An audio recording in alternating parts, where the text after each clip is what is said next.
This is All India Radio. The news read by Valsa Williams. Both the Houses of Parliament have been adjourned till noon on different issues. The Left Front members displayed banners demanding the resignation of the Kerala Chief Minister Oommen Chandy for his alleged involvement in the solar scam.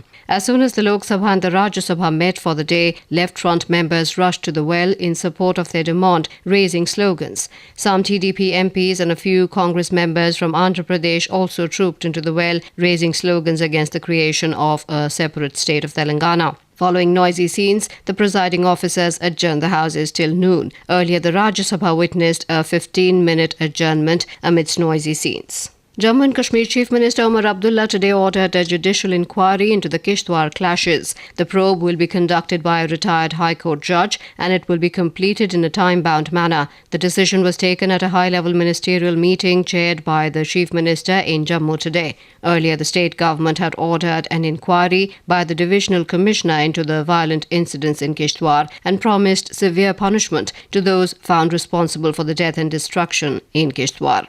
Meanwhile, the indefinite curfew continues in almost entire Jammu province following Friday's Kishtwar clashes which left 3 persons dead and several injured. Barring stray incidents, no major untoward incident was reported from any part of the region since yesterday. However, relaxation in curfew was given in Udhampur district from 7:30 a.m. till 8:30 a.m., which passed off peacefully. Army and police are staging flag marches and strictly enforcing the curfew restrictions. Kishtwar district continues to be under curfew on the 4th day today, with state government making the district out of bounds for all political parties. Meanwhile, Pakistani troops again violated ceasefire thrice in Jammu and Kashmir yesterday. They indulged in heavy firing on Indian forward posts in the border district of Poonch.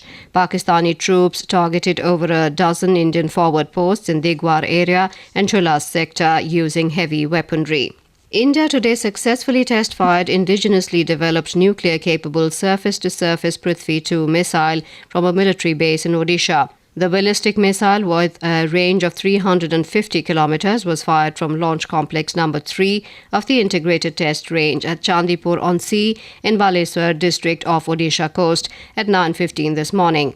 The launch was carried out by the Indian Armed Forces as part of regular training exercise. The centre today urged for having an independent evaluation mechanism to assess the impact of National Rural Livelihood Mission (NRLM) in reducing poverty and empowerment of women. Inaugurating a 2-day workshop in New Delhi on rural livelihood projects, Rural Development Minister Jairam Ramesh said the services of monitoring and evaluation professionals not directly involved in the program may be utilised for a proper study of the impact of each of the 5 components of the NRLM. Mr. Ramesh said women's empowerment is a common thread in the livelihood projects that span across several intervention schemes by his ministry. These include supporting self-help groups, Mahila Kisan Sashaktikaran Pariyojana for women labourers, non-timber forest produce collectors, gender rights issues, skill development program Ajivika, and Roshni, the training and placement program for youth from Maoist areas. In West Bengal, normal life has been completely paralysed in the hills of Darjeeling on the 10th consecutive day of the indefinite bandh called by Gorkha Janmukti Morcha GJMM in the hills of Darjeeling district to press the demand for a separate state of Gorkhaland.